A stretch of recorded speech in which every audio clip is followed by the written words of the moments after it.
Bismillahirrahmanirrahim. Assalamualaikum warahmatullahi wabarakatuh.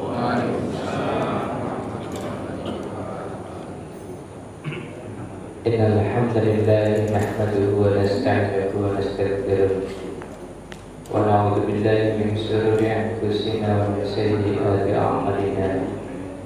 May yahdihillahu fala mudilla lahu wa may yudlil fala hadiya lahu. Asyhadu an la ilaha illallah wahdahu la syarika lah wa asyhadu anna Muhammadan abduhu wa rasuluhu alladzi la nabiyya ba'dah. Wa sallallahu wa sallamu ala nabiyyina Muhammadin wa ala alihi wa ashabihi wa man tabi'ahum bi ihsanin ila yaumiddin. Amma ba'd.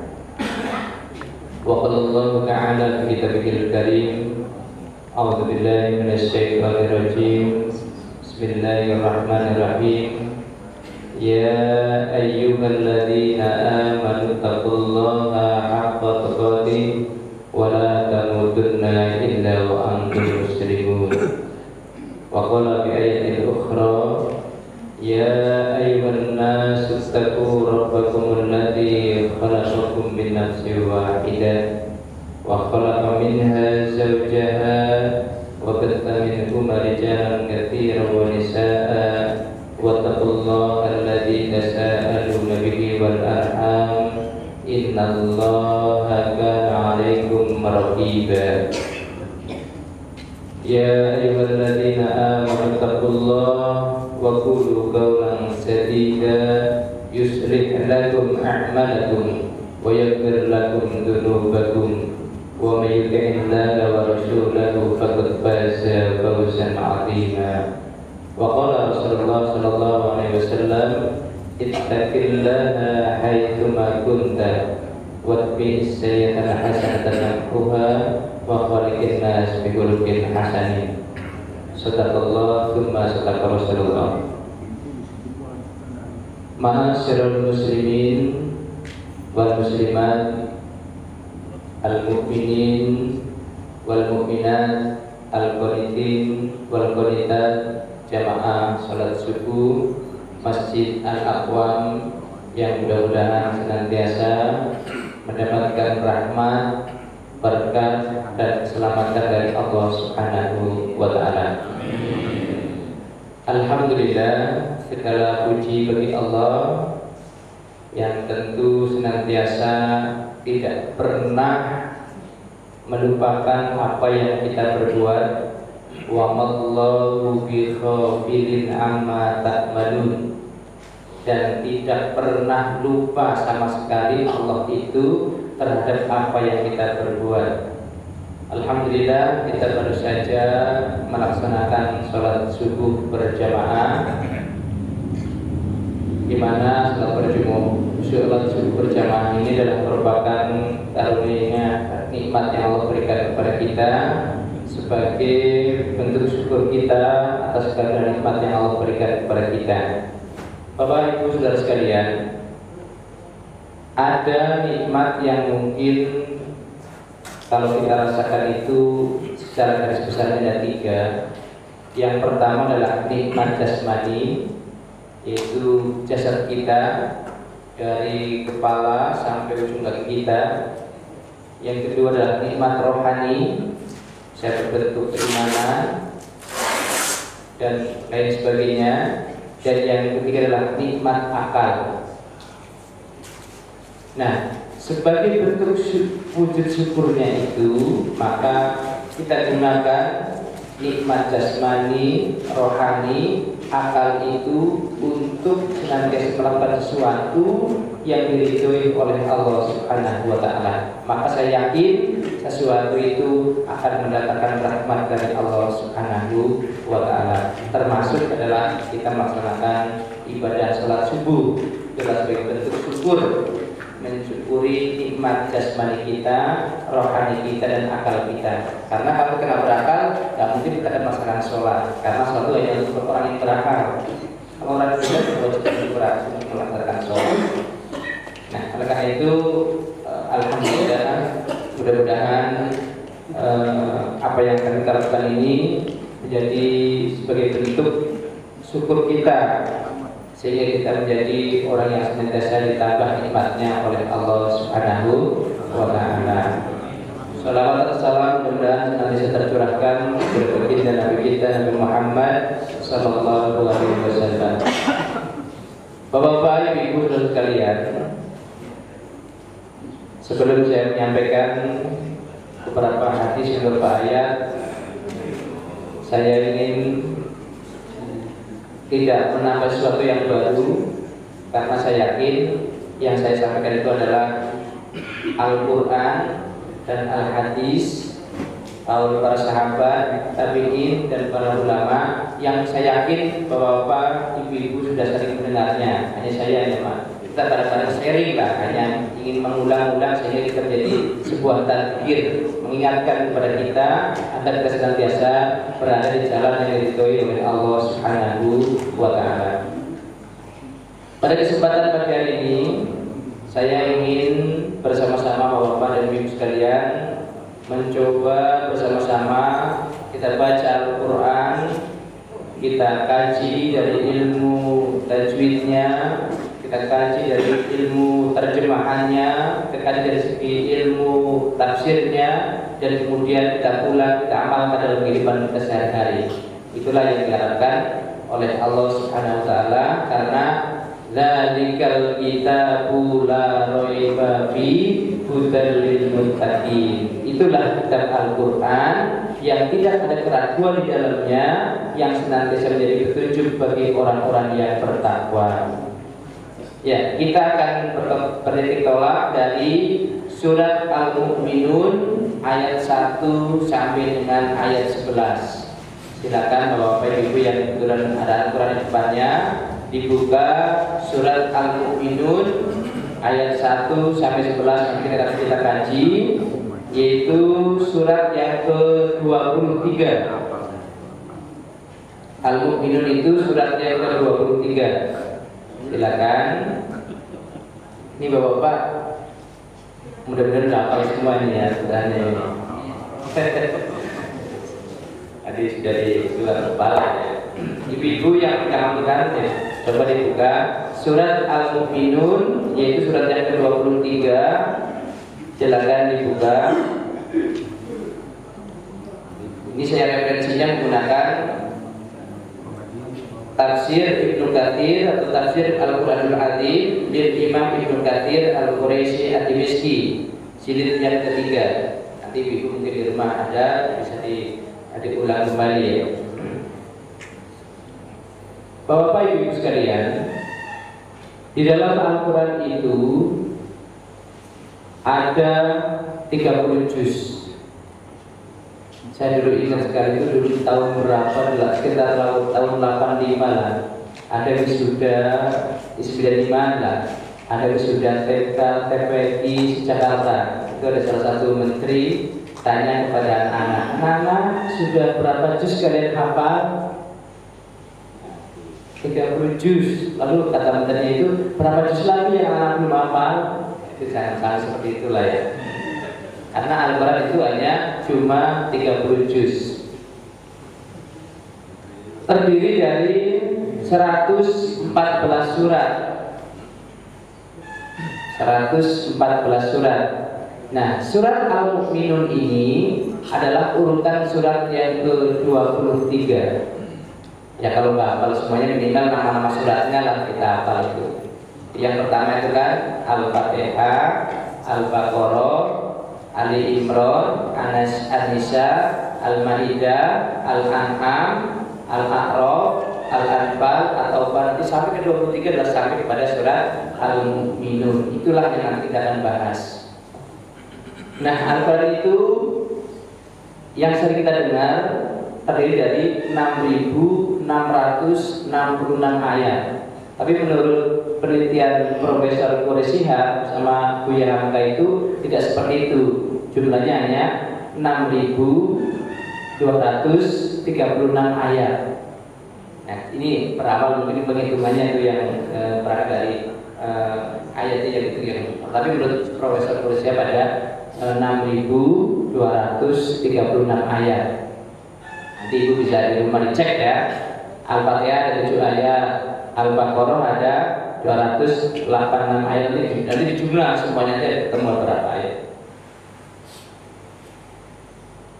Pada kesempatan pagi hari ini kita akan mencoba surat Al-Mu'minun. Mu'minun itu jamak daripada amana yu'minu, imana mu'minun. Jadi mukmin itu adalah orang yang beriman, namanya mukmin. Kalau laki-laki beriman namanya mukmin. Kalau perempuan yang beriman namanya mukminah. Kalau perempuan laki-laki yang banyak yang beriman mukminuna jamak. Berarti di sini surat Al-Mu'minun adalah surat yang mengenai tentang perilaku orang-orang yang beriman. Mudah-mudahan kita semua termasuk di dalamnya. Amin ya rabbal alamin. Surat Al-Mu'minun ini turun di Mekah. Dalam tafsir Ibnu Katsir dikatakan, qala Imam Ahmad, berkata Imam Ahmad, hadatsana Abdul Razzaq akhbarani Yunus bin Salim qala, diriwayatkan oleh Imam Ahmad, diceritakan dari Abdul Razzaq yang mengabarkan dari Yunus bin Sulaim, dia berkata, suatu ketika Rasulullah SAW, menurut cerita yang didapat dari Ibnu Sulaim dalam hadis ini, yang Ibnu Sulaim bersumber dari Umar bin Khattab, suatu ketika Rasulullah SAW berada di dekat Ka'bah. Sebelum ayat ini turun, kemudian Rasulullah SAW dia mendengar seperti dengungan suara lebah. Ternyata yang dia sedang menerima wahyu dari Allah, yaitu surat Al-Mu'minun ini. Kemudian Rasulullah bersabda, Allahumma zidna wala tangkusna wa akrimna wala tuhina wa a'tina wala tahrimna wa akhirna wala tu'tar alaina wardo anna wardona. Rasulullah SAW luar biasa itu. Ketika dia mendapatkan wahyu, dia menghadap Ka'bah, dia berdoa, Allahumma, ya Allah, kalau bahasa kita itu, zidna wala tanqusna, tambahkanlah keimananku ya Allah dengan turunnya wahyu ini. Surat Al-Mu'minun ayat 1 sampai dengan ayat 11. Wala tanqusna, dan janganlah mengurangi keimananku ya Allah. Nah, ini mungkin yang perlu kita contoh sikap Rasulullah ketika kita mendapatkan firman Allah, kita berdoa seperti itu. Mudah-mudahan firman Allah yang kita dapatkan, kalau kita nggak mungkin dapat wahyu ya, kita dapatkan, kita berdoa pada Allah, mudah-mudahan firman ini mendapatkan keimanan pada kita, jangan mengurangi keimanan kita. Zidna wala tanqusna. Kemudian dilanjutkan dalam hadis itu, wa akrimna wala tuhina. Ya Allah, mudah-mudahan dengan turunnya ayat Al-Quran surat Al-Mu'minun ayat 1-11 ini, Kau tambahkan kepada kami, Kau muliakan terhadap kami, wa akrimna, Kau muliakan terhadap kami. Jadi mudah-mudahan dengan ayat ini kita menjadi orang yang mulia karena mengamalkan Al-Quran yang Allah turunkan. Wala tuhina, dan janganlah kau hinakan dengan ayat ini. Dalam artian kita tidak mau mengamalkan, menjadi hina diri kita. Kita tahu tidak mengamalkan. Wa a'tina wa la tahrimna, dan kau tetap berikan kepada kami, jangan kau haramkan kami menerima nikmat itu. Wa akhirna wa la akhir alaina, dan kau jadikanlah ayat yang turun itu membekas dalam diriku, kata Rasulullah. Dan janganlah menjadi sesuatu yang tidak saya bisa membekas diri dalam diri saya. Artinya dia Rasulullah berharap mudah-mudahan jadi bekas dengan turunnya ayat ini. Terus wardo anna, dan jadikanlah aku termasuk orang yang ridho dan kau meriduinya. Maka kemudian turunlah ayat ini yang bahkan menurut Aisyah istri Rasul bahwa ini adalah salah satu karakter Rasulullah Sallallahu Alaihi Wasallam. Dia menempuh hidupnya sehingga menjadi orang yang bahagia di dunia dan di akhirat. Yang pertama, ayat itu berbunyi adalah Qad aflahal mu'minun. Ayat yang pertama, qad adalah sungguh, aflaha sangat beruntung, al-mu'minun orang-orang yang beriman. Siapa orang yang beriman? Yang pertama dalam hadis dikatakan, dalam sebuah hadis dikatakan, suatu ketika Rasulullah SAW sedang berkumpul seperti ini dengan para sahabat. Di dalamnya ada sahabat Umar bin Khattab. Lalu orang itu datang kepada Rasulullah, yang tidak satu orang pun yang tahu dari mana dia datang. Ternyata yang datang adalah malaikat Jibril. Dia langsung menggambar Rasulullah. Dia bertanya kepada Rasulullah, ya Rasulullah, akhbirni anil iman, kabarkan kepada tentang iman. Rasulullah menjawab, antuk mina billah, hendaknya kau beriman kepada Allah, wabil malaikati, dan kepada para malaikat-malaikatnya, wabil kutubi, dan kitab-kitabnya, wa rusuli, dan rasul-rasulnya, wabil yaumil akhir, dan hari akhir, wabil qadri khairihi wa syarrihi, dan beriman kepada takdir yang baik dan yang buruk. Inilah orang yang beriman, adalah orang yang betul sudah mengenal siapa Allah, baik dari segi mulkiyah, uluhiyahnya, rububiyahnya, asma sifatnya, kenal betul siapa Allah, dan mengenal malaikat Allah. Malaikat itu kan sesuatu yang tidak bisa kita lihat, maka dikatakan iman. Jadi dalam kita beragama itu jangan hanya mengandalkan akal, tapi iman peranan yang sangat penting. Maka kita harus bisa memilah mana yang masuk dalam bidang akal, mana yang bisa diterima dengan imanan. Enggak semuanya dalam beragama kita harus masuk akal. Contoh, maaf nih, kalau kita buang angin itu melalui bagian belakang kita, tapi yang dibasuh tangan kita, mulut kita nggak bisa berapa sakit tautan dengan yang tempat keluar. Secara kan masuk akal. Tapi itulah keimanan, karena Rasulullah melakukan seperti itu ketika wudhu, nggak harus membasuh tempat keluarnya angin. Iman. Kita yakin tentang adanya Allah dengan apa? Menyaksikan penciptaan Allah, adanya langit, bumi, gunung-gunung dan sebagainya. Yang masuk akal. Tapi inilah iman. Makanya kata Umar bin Khattab, al-iman yazid bi ta'atillah wa yanqus bil maksiatillah. Iman itu bisa bertambah, bisa berkurang. Bertambah dengan apa? Ketaatan kepada Allah, dan berkurang dengan kemaksiatan kepada Allah. Karena iman itu tidak bisa dilihat dengan kita, tidak bisa merasakannya. Nah, orang yang punya karakteristik percaya dan enam tadi itu dinamakan orang yang mukmin, orang yang beriman. Makanya perbuatannya namanya iman, orangnya namanya mukmin. Nah, inilah yang kita akan sama-sama kita paham. Nanti kita akan bahas satu persatu apa karakteristik orang beriman menurut Al-Quran Surat Al-Mu'minun ayat 1 sampai dengan 11. Sudahlah kita di dalamnya. Hadirin sekalian, yang pertama, orang beriman yang beruntung menurut Al-Quran Surat Al-Mu'minun ayat 1 sampai 11 ini. Yang pertama adalah alladzina hum fi sholatihim khoshi'un.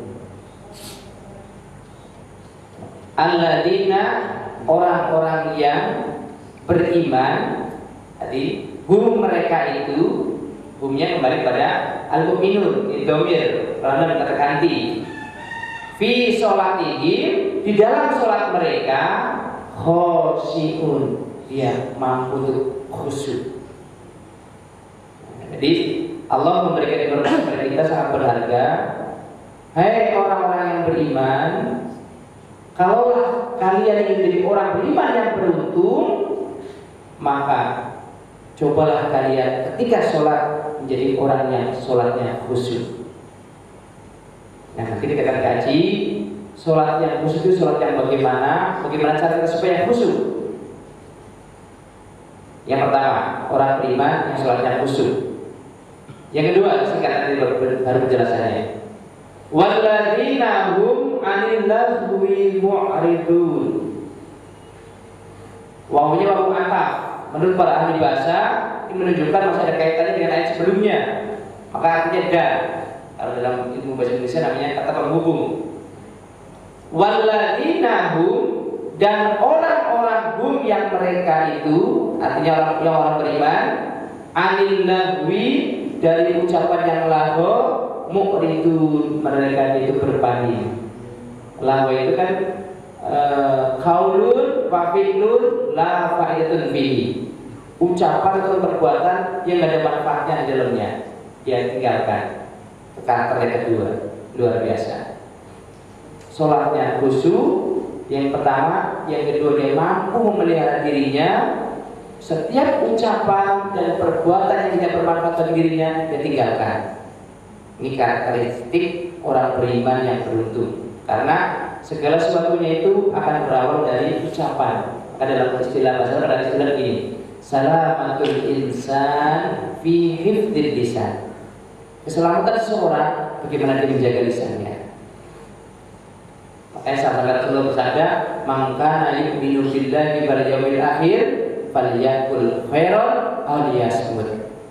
Barang siapa yang beriman kepada Allah dan hari akhir, ucapkanlah yang baik-baik. Kalau tak mampu yang baik, aw liyasmut, diam, itu lebih baik. Itu dikatakan diam itu emas.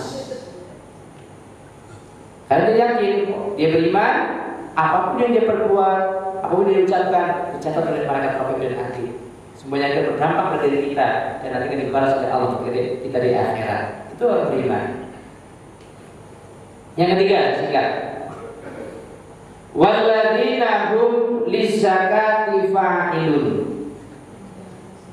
Dan orang-orang hum yang mereka, maksudnya orang beriman, lizzakati terhadap zakat, fa'ilun, dia menjadi orang yang aktif melakukan.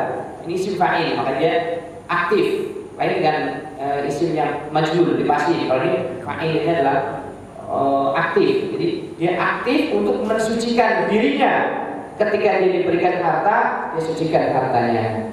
Ketika dia diberikan harta, sucikan dirinya. Maka dalam kita itu ada istilah zakat fitrah dan zakat mal. Zakat fitrah fungsinya mensucikan diri kita. Zakat mal mensucikan harta kita. Karena harta itu kalau sudah suci, maka akan memudahkan kita jiwa kita menjadi suci. Orang yang beriman aktif seperti itu. Karena apa? Yang tahu diri kita. Berapa harta yang kita miliki, berapa dosa yang kita lakukan, hanya diri kita. Maka kita harus aktif. Ketika kita punya dosa, kita cepat-cepat istighfar kepada Allah. Harta apa yang kita miliki, kita tahu, kita aktif. Berapa persen kita harus keluarkan hak orang lain, kita harus aktif. Maka disini dikatakan lizzakati fa'ilun. Walaupun ayat itu sebelum diwajibkannya zakat, karena zakat itu diwajibkan oleh Allah pada tahun kedua Hijriah. Ini ayat itu turunnya sebelum itu. Tapi makanya oleh para ahli ulama ini lebih cenderung pada kesucian jiwa kita. Jadi orang yang beriman itu orang yang sedang aktif. Ketika dia berbuat salah pada masa sama manusia, dia nggak malu untuk minta maaf. Ketika dia salah pada Allah, dia istighfar kepada Allah. Inilah karakteristik orang beriman. 3, sholatnya khusyuk, mampu mengendalikan dirinya dari perbuatan yang lahwo. Yang ketiga, senantiasa mensucikan dirinya. Yang keempat, walladzina hum li furujihim hafizun. Dan orang-orang yang beriman, hum yang mereka li furujihim terhadap kehormatan mereka, farji mereka. Furuj itu adalah jalan keluar, tempat keluar. Hafizun, mereka senantiasa aktif menjaganya. Orang yang senantiasa menjaga kehormatan atau kemaluannya. Illa ala azwajihim, kecuali ilahnya hakul istisna, kecuali ala azwajihim terhadap pasangan mereka yang sah, suami istri atau istilahnya. Au ma malakat aimanuhum, atau kepada budak yang dia miliki. Fa innahum ghairu malumin, maka kalaulah mereka seperti itu, dia tidak tercela. Fa man ittaqa wara'a dzalika, maka barang siapa yang mencari selain itu, fa ulaika humul adun, maka mereka itulah orang-orang yang melampaui batas. Yang keempat, karakteristiknya adalah mampu memelihara, menjaga kehormatan kita. Tidak lain Allah sampaikan adalah keselamatan kita. Yang kelima, walladzina hum li amanatihim wa ahdihim ra'un. Walladzina hum, dan orang-orang yang mereka beriman itu li amanatihim, terhadap amanah yang mereka terima, wa ahdihim, dan janji yang mereka pernah ucapkan, ra'un, mereka senantiasa jaga, itu mereka. Susah loh ini memelihara amanah, nggak semua orang mampu, hanya orang beriman yang mampu. Lanjutkan. Walladzina hum ala sholawatihim yuhafizun, dan orang beriman yang mereka senantiasa memelihara sholatnya. Dari sejak usia balik sampai ajal menjemput dirinya, tidak pernah sama sekali tinggalkan sholatnya, dijaga. Maka dalam ayat dikatakan wa'bud rabbaka hatta ya'tiyakal yaqin, dan senantiasa kalian beribadah kepada Allah hatta sampai ya'tiyakal yaqin, datang kepada kalian keyakinan dan kematian. Kita tidak pernah tinggalkan. Makanya sholat itu luar biasa itu. Nanti kita akan bahas. Ulaika humul warisun, mereka itulah orang yang mewarisi. Apa yang dia warisi? Alladzina yarithunal firdaus, mereka akan menjadi pewaris surga firdaus. Hum fiha khalidun, mereka dalam surga itu khalidun, kekal. Di dunia saya yakin bahagia. Kenapa saya katakan bahagia? Coba kita secara berpikir secara jujur lah ya. Seandainya kita di dunia ini, pertama kita hubungan kita dengan Allah baik, sholatnya khusyuk. Karena apa? Sholat itu sarana komunikasi kita dengan Allah. Kalau sholatnya sudah benar, maka dia akan terhindar dari perbuatan keji dan mungkar. Karena apa?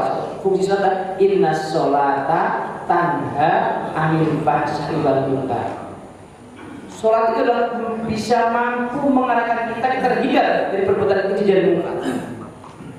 Maka kita sebagai parameternya, Pak Ustaz, si A, si B sholatnya oke, tapi perbuatan ininya, berarti saya tanyakan itu, sholatnya sudah betul atau belum? Kalau sudah betul, benar, saya yakin dia akan terhindar dari perbuatan keji dan mungkar. Karena apa? Dalam doa itu kita senantiasa bermohon kepada Allah, Allahumma ba'id baini wa baina khotoya. Jadi mohon kepada Allah, jauhkan kita dari perbuatan dosa. Kalau berbuat dosa, kita membohongi diri sendiri. Gak mungkin orang yang sholatnya khusyuk dia akan berbuat keji dan mungkar. Ya, biar kita hidup tidak komunikasi satu arah, itu saya paparkan ya. Minimal ada 6 karakteristik orang beriman yang beruntung di dunia dan dia akan mendapatkan surga firdaus. Yang pertama, sholatnya khusyuk. Yang kedua, mampu mengendalikan dirinya dari perbuatan yang tidak bermanfaat ataupun ucapan. Yang ketiga, aktif mensucikan dirinya dan hartanya. Yang keempat, mampu memelihara kehormatan kemaluannya. Dan yang kelima, mampu memelihara amanah dan memenuhi janjinya. Dan yang keenam, senantiasa menjaga sholatnya sampai ajal menjemput dirinya. Silakan Bapak Ibu, kalau ada yang istilah kita punya pendapat lain atau sharing, silakan. Kita sama-sama untuk mengkaji sebelum saya bahas terlebih dahulu. Ya, silakan Pak Ustaz. Assalamualaikum warahmatullahi wabarakatuh. Waalaikumsalam warahmatullahi wabarakatuh. Ustaz, ini jadi menarik sekali karena kata-kata dikalikan kalau tapi dari ini tidak ada yang perlu dilakukan lagi.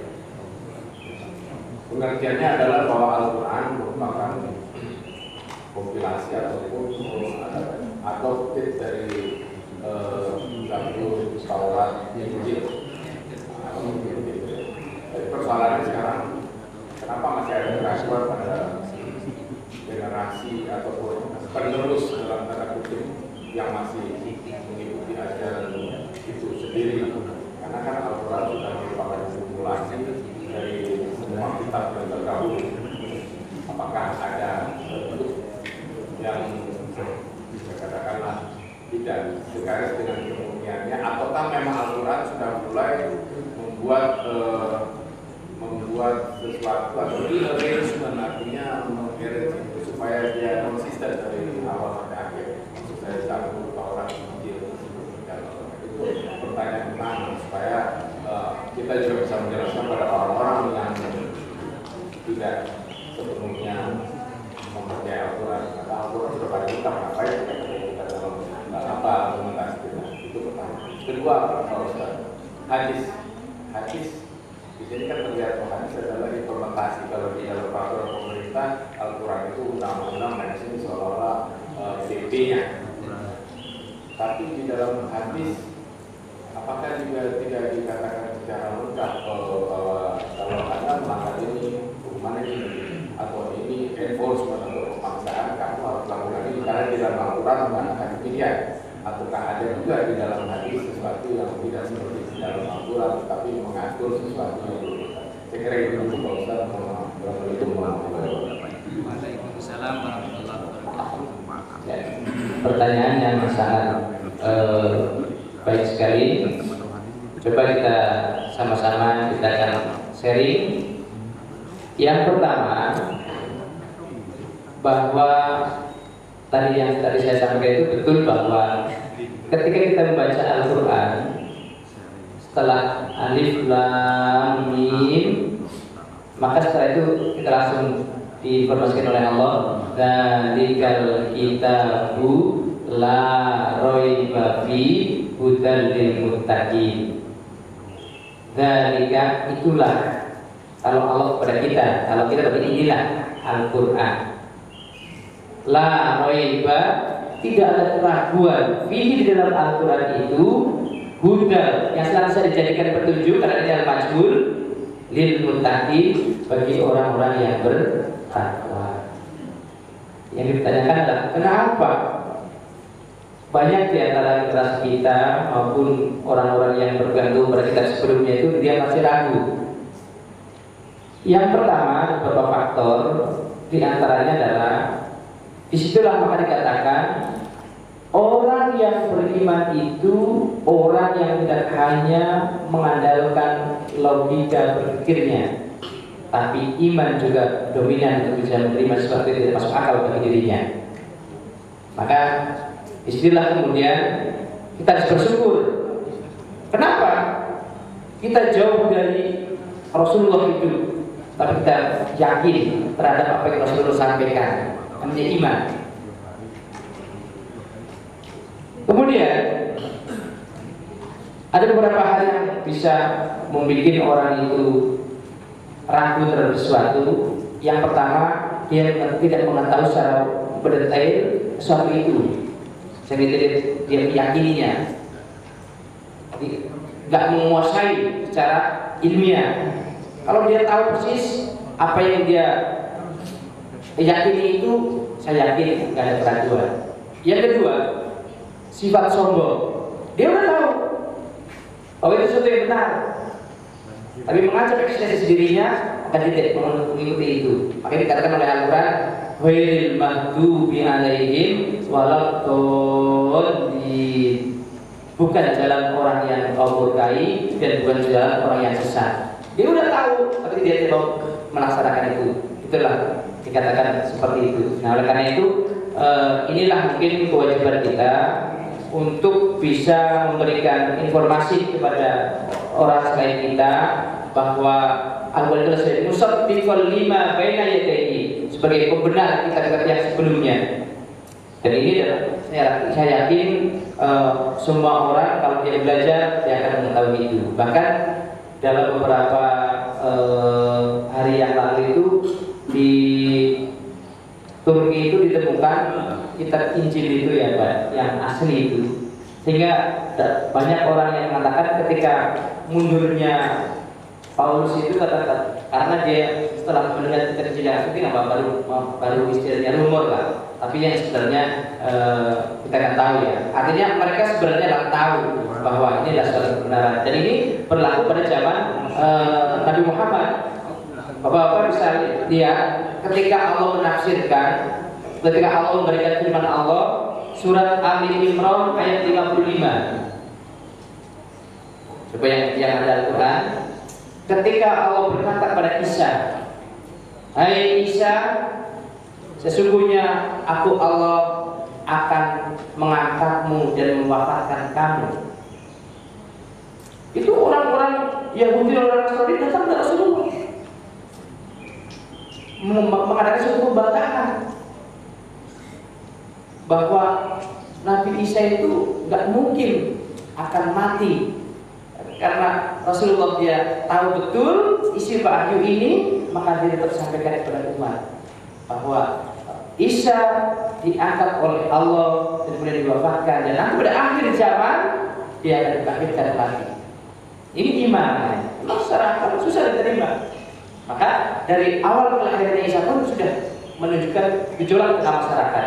Masa mana mungkin secara akal, nggak mungkin dong seorang perempuan dia punya anak tanpa seorang bapak, nggak masuk akal. Tapi orang beriman, jangankan Nabi Isa, Nabi Adam aja yang nggak punya bapak, nggak punya ibu, ada saya yakin, apalagi cuma Nabi Isa yang punya bapak. Ketika Allah sudah berkehendak, kun fayakun, jadi maka jadilah. Maka pada intinya dalam lima itu katakan, idza aradallahu syai'an ayyakula lahu kun fayakun.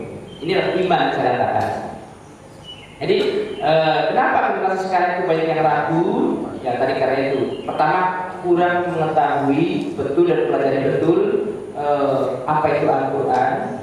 Dan kemudian bisa juga dia mudah mempelajarinya. Kayak orang-orang orientalis dia udah belajar tentang Al-Quran, tapi dia tidak mau beriman. Kenapa? Tadi itu ada sifat egonya. Saya kan yang terbaik, saya kan lebih dahulu daripada Nabi Muhammad. Saya juga. Jadi kurang lebih itu Pak, yang saya beri, itu yang pertama. Yang kedua, pertanyaannya tadi apa yang kedua Pak? Apa? Iya. Bapak Ibu sekalian, hadis itu kan sebagai penjelas daripada Al-Quran. Contoh begini. Makanya dalam syahadat itu ada syahadat tauhid, syahadat Rasul. Asyhadu alla ilaha illallah. Aku bersaksi bahwa tidak Tuhan kecuali Allah. Allah memberikan kita kepada para nabi, yaitu Al-Quran kalau Nabi Muhammad, Nabi Isa Injil, Musa Taurat, Zabur Daud. Tentu nggak mungkin bisa langsung diamalkan oleh seluruh umat ini tanpa contoh yang real. Maka Allah mengutus seorang Rasul bagaimana untuk mengamalkan Al-Quran. Contoh yaitu Nabi dan Rasul, karena sebagai Rasul sebagai pelaksana contoh Al-Quran yang nyata. Maka kata Aisyah, karena khuluquhul Quran, Rasul itu adalah orang yang akhlaknya adalah akhlak Al-Quran. Jadi semua yang dia perbuat adalah berdasarkan wahyu. Makanya tidak bisa jadi salah satu dan akhirnya satu. Saya beriman saja kepada Al-Quran, nggak beriman kepada hadis, nggak bisa. Tidak ada sunnah jadinya. Maka keduanya, karena apa? Al-Quran sebagai bentuk kitab yang istilahnya itu utuh. Nah, cara pelaksanaannya kalau kita sebagai istilahnya aturannya adalah cara pengamalannya adalah dengan Rasulullah sudah memberikan contohnya bagaimana dia mengamalkan sholat. Karena dalam Al-Quran tata cara sholat subuh begini nggak ada, yang adalah keterangan. Nah, maka saya katakan Al-Quran itu adalah sebagai penjelas daripada hadis sebagai penjelas daripada Al-Quran. Makanya untuk mendeteksi hadis sesuai atau tidak sesuai kapan? Ketika ada hadis yang bertentangan dengan Al-Quran, itu menunjukkan hadisnya yang sahih. Nggak ada yang hadis yang bertentangan dengan Al-Quran. Kenapa? Fungsinya sebagai penjelas daripada Al-Quran. Dalam ilmu mustalah hadis, dalam ilmu tentang pelajaran tentang hadis itu, untuk mendeteksi apakah ini hadis sahih atau dhaif, gampang. Ketika hadis ini bertentangan dengan Al-Quran, berarti ini hadis perlu dipertanyakan. Apakah sanadnya atau amalannya yang bertentangan dengan nilai kebenaran yang bersumber daripada Al-Quran. Jadi fungsi daripada hadis itu adalah sebagai penjelas kepada Al-Quran. Makanya dalam tafsir itu, ilmu tafsir itu, ayat dijelaskan dengan ayat. Kalau tidak ada lagi ayat dengan hadis dengan Rasul. Kalau Rasul, nah hadis itu ada dua. Ada fi'liyah, ada qauliyah, ada takrir. Kalau fi'liyah adalah perbuatan Rasulullah bagaimana mengamalkan Al-Quran. Kalau qauliyah adalah ucapan Rasulullah bagaimana mengamalkan Al-Quran. Kalau takrir, perbuatan para sahabat yang dia berbuat tidak dilarang oleh Rasulullah atau ditegur, itu namanya takrir. Jadi itu tetap boleh. Makanya standarnya dalam beragama ada 3. Ayat dengan ayat, ayat dengan hadis, ayat dengan kaul para sahabat atau perbuatan para sahabat. Itu standar awalnya. Nah, baru setelah itu baru para pendapat para ulama. Boleh silakan ulama saja, tapi yang ini tidak melanggar 3 hal tadi. Makanya kita itu kadang-kadang terjebak dengan pola pikir yang sempit. Kenapa saya katakan kita itu sering, kalau bukan ustadznya yang menyampaikan dia nggak mau terima. Salah. Secara agama adalah kalau itu yang disampaikan oleh siapapun juga, ketika dia bersumber dari Al-Quran, Al-Hadis yang sahih, para sahabat, kita harus sampaikan wata'na. Atas oleh beriman. Tidak memandang siapa yang menyampaikan, tapi apa yang disampaikan. Undur maqala wala tandur maqala. Lihat apa yang disampaikan, jangan melihat siapa yang menyampaikan. Karena orang setelah Muhammad nggak ada yang sempurna seperti Muhammad, kecuali Nabi Muhammad itu pasti benar. Tetapi dari selain Muhammad kita masih tetap punya kesempatan untuk bersalah. Karena yang maksum hanya Rasulullah Shallallahu Alaihi Wasallam. Itulah yang akan menjadikan sempit pola pikir kita. Sehingga itu bukan ustaz kita, salah. Siapapun juga ketika dia menguasai secara ilmiah yang disampaikan Al-Quran, Al-Hadis, kalau para sahabat, kita bisa menerima ketika itu istilahnya telah bersumber dari minimal 3 hal tadi. Nah, ini kan kita saya katakan sebagai filter kita dalam menyeleksi apa yang kita terima adalah 3: Al-Quran, Hadis, dan kaul para sahabat. Setelah itu baru kita istilahnya itu tidak berbuat suatu kewajiban. Ya, silakan. Jadi kita kembali kepada pertanyaan dari Bapak itu. Yang pertama adalah karena mungkin orang sudah mengetahui tadi ada sifat kesombongan. Yang kedua adalah hadis itu sebagai fungsinya sebagai penjelas daripada Al-Quran yang menyebutkan bagaimana cara mengamalkan Al-Quran yang utuh, sehingga kalau itu Rasulullah manusia biasa, kita pun sama bisa, karena kita sama sebagai manusia yang sama seperti Rasulullah, hanya beda makomnya yang berbeda. Ya, maksum tidak maksum. Ya, sampai jam berapa Pak biasanya Pak? Jam 6 ya. Tinggal 10 menit lagi. Perempuan coba ibu ya, silakan. Oh, Bapak ini silakan ya. Assalamualaikum warahmatullahi wabarakatuh. Waalaikumsalam warahmatullahi wabarakatuh. Kita sering di dalam hal keimanan yang berhubungan dengan kata-kata tingkah kita atau apa namanya budak.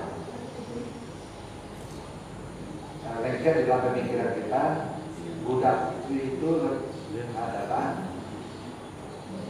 kejadian-kejadiannya yang dekat dengan keluarga pada zaman yang dulu. Ya.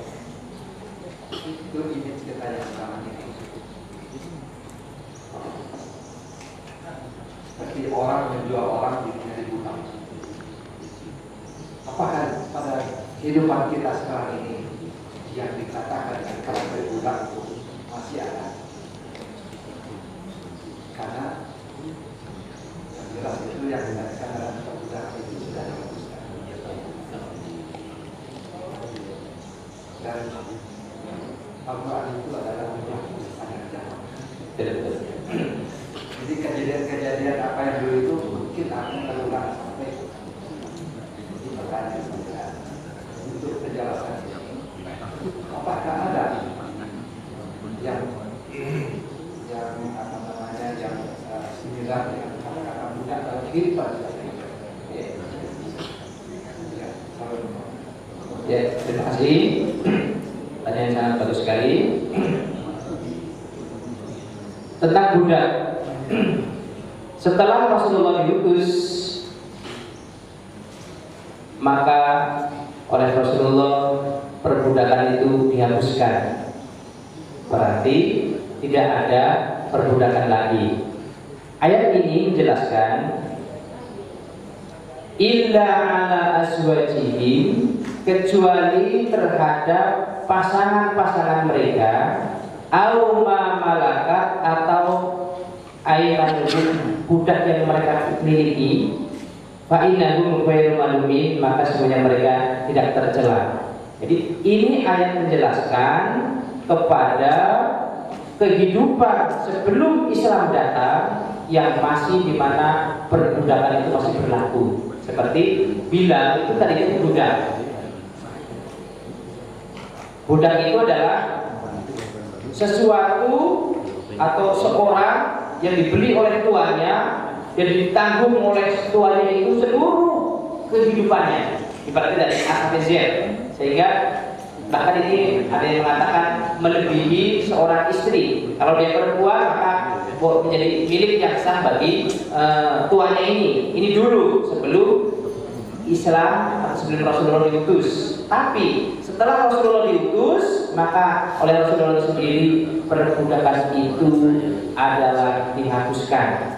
Makanya Anwar itu kan sifatnya menjelaskan perbuatan orang yang dahulu, orang yang sekarang, dan yang akan datang.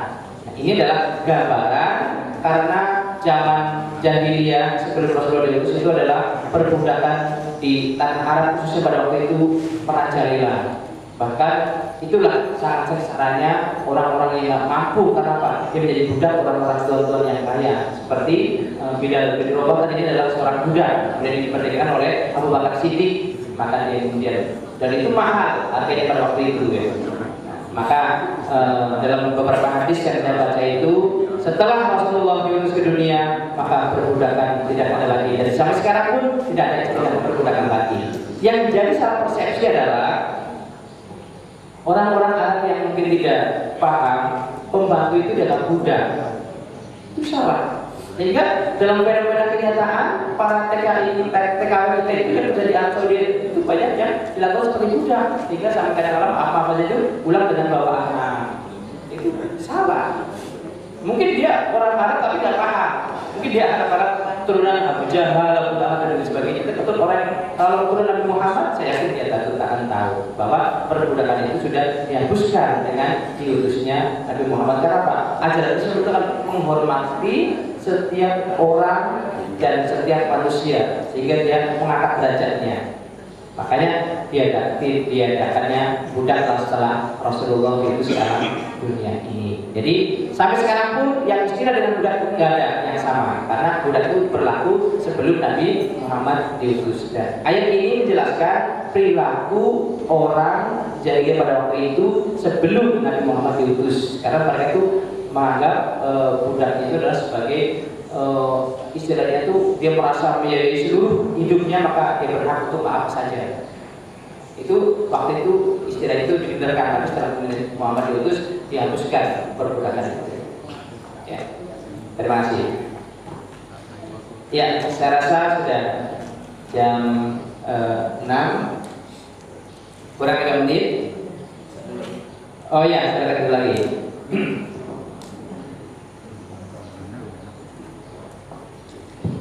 Ibu-ibu nggak ada yang tanya ini? Assalamualaikum warahmatullahi wabarakatuh. Waalaikumsalam warahmatullahi wabarakatuh. Pak Ustaz, kalau di dalam kita hidup kan ada harus berusaha, Pak Ustaz. Karena ini seseorang misalnya sakit berat, gitu ya. Kebetulan dia katakanlah beribadah kuat, dia sakit berat. Dalam sakitnya itu dia harus minum obat yang dia tahu persis bahwa itu dari zat yang haram.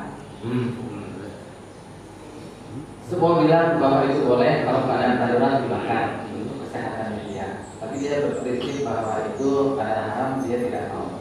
Sehingga akibatnya katakanlah misalnya mengandung babi atau misalnya harus transfusi dan dia tidak tahu apakah transfusi bekas orang yang darahnya gitu ya, yang darahnya itu terdiri dari makanan-makanan haram tadi ya. Gitu.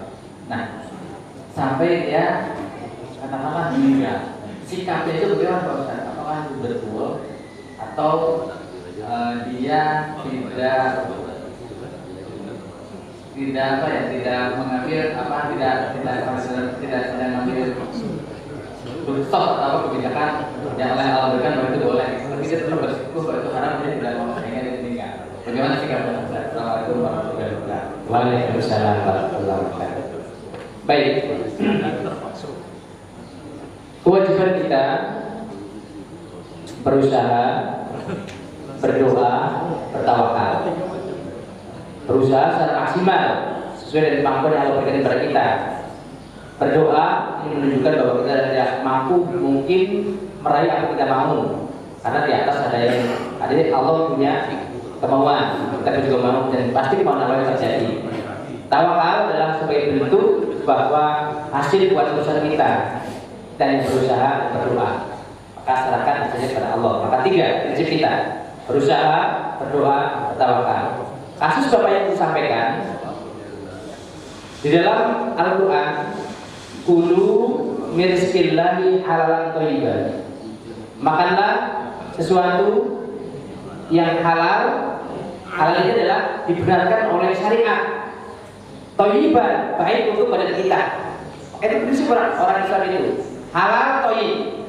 Halal itu dibenarkan dari segi agama, thayyib itu baik untuk badan kita. Contoh gini, orang umurnya 65 tahun, dia punya penyakit stroke, makan kambing, secara kesehatan tidak boleh. Ketika dia makan, berarti dia merusak diri sendiri. Karena apa? Gak baik untuk dirinya.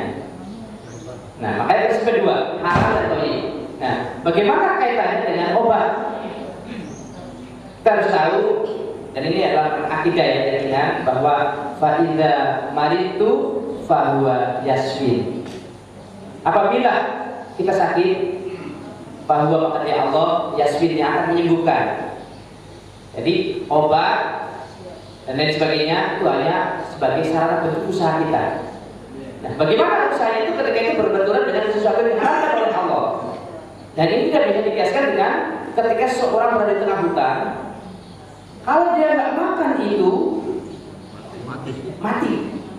Waktu itu dia halal, tapi setelah itu dia diharam lagi. Itu tidak bisa, kecuali nggak ada sama sekali obat yang halal.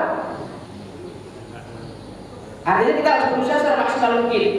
Tapi kalau pegawai beriman yang tauhidnya kuat, dia lebih baik mempertahankan, dia nggak makan sesuatu yang haram, lebih baik mati. Karena apa? Mati untuk semua orang akan mati kalau dia orang beriman. Tapi kalau dia istilahnya, kalau secara hukum istilahnya kita sebagai manusia diberikan akal oleh Allah, usaha secara maksimal.